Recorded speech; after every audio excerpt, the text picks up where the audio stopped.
Imagine as a buyer negotiating a business acquisition, you find this business you want to buy and you're negotiating with the seller, but just imagine that the seller really wants an elevated price for their business and you don't think it's worth that much. What if there was a way where you as the buyer and the seller could come to an agreement where if the business was really successful post-close, after you bought the business, that seller would get a greater compensation package, and then equally, if after the close, the deal wasn't as successful, the seller did not get that compensation package which he or she was after.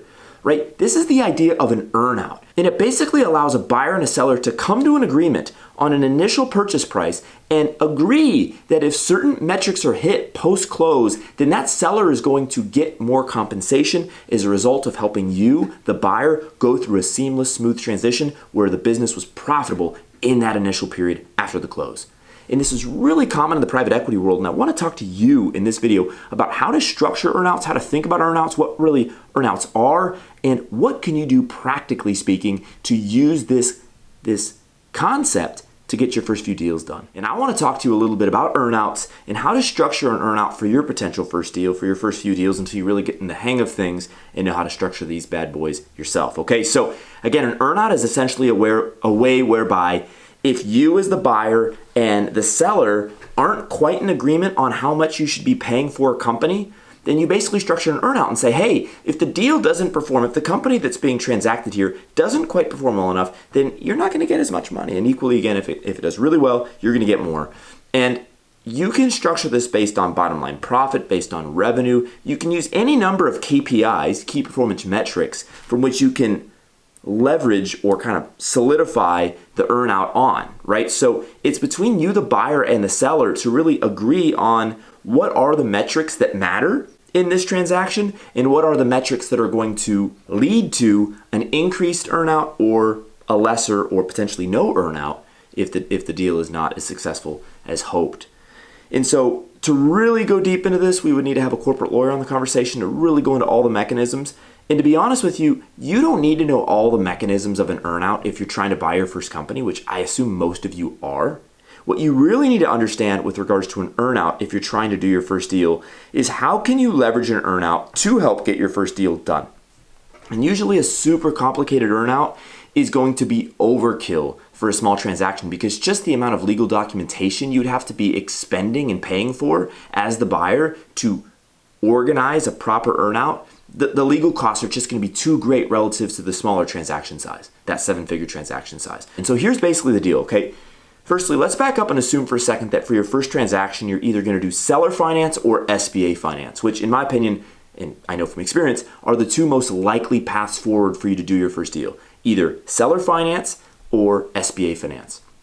Okay, and in either agreement, really in either deal rather, whether it's SBA or seller finance, what you really want to do is instead of negotiating an entire earnout, negotiate on a preset price and then put together a sidebar consulting agreement with the seller or with the sellers, plural if there's more than one, whereby if they achieve certain metrics as the seller, as this consultant, post-close, then they get more compensation. Right? So perhaps there's a really important client you want to retain. Hey, if we retain this client and do over $1 million in sales with this client in the first 6 months post-close, then you're going to get an extra $100,000, for example. Or if you help me increase sales by 10% relative to the quarter prior, whatever that amount was, then I'm going to compensate you Y number of dollars, paid out over Z period of time. Consulting agreement. So much simpler to work on than a more complicated earnout that is real popular in the private equity world. And so this is what I recommend you do. And here's the nice thing as well with a simple consulting agreement like the one I'm describing here, is it actually works with the SBA. See, a formal earnout will not work with an SBA deal. And again, SBA, I love the SBA for doing a first deal because it's government-backed finance here in the United States, and it's a simple way, candidly, to get your first deal financed. You can do a deal up to a $5 million purchase price, up to $5 million, and that will hunt with the SBA. And this consulting agreement works within the SBA, right? So it ties right into that mechanism. Again, just a simple consulting agreement where you agree on the purchase price, you agree on the terms of the purchase price, about how much is paid out in cash, how much is paid out over time, etc. and then you work out this consulting agreement on the side. And think about the things for you as the buyer that mean the most to you. This is really my parting bit of insight for you to think about. What matters most to you as the buyer? Is it retaining employees? Is it maintaining a certain customer or a certain set of customers? Is it hitting a sales number? Is it maintaining a certain amount of gross margin? What are the key metrics for you that really matter most? Put those into the consulting agreement and make it basically a success fee basis. If you, Mr. Seller, help me achieve this metric, if we achieve this metric together over X number of months or Y number of years, then Z, you're going to get this amount of dollars paid out over, M period of time. All right? Very simple. If this occurs, then you're going to get X amount of dollars paid out over Y number of months or Z number of years.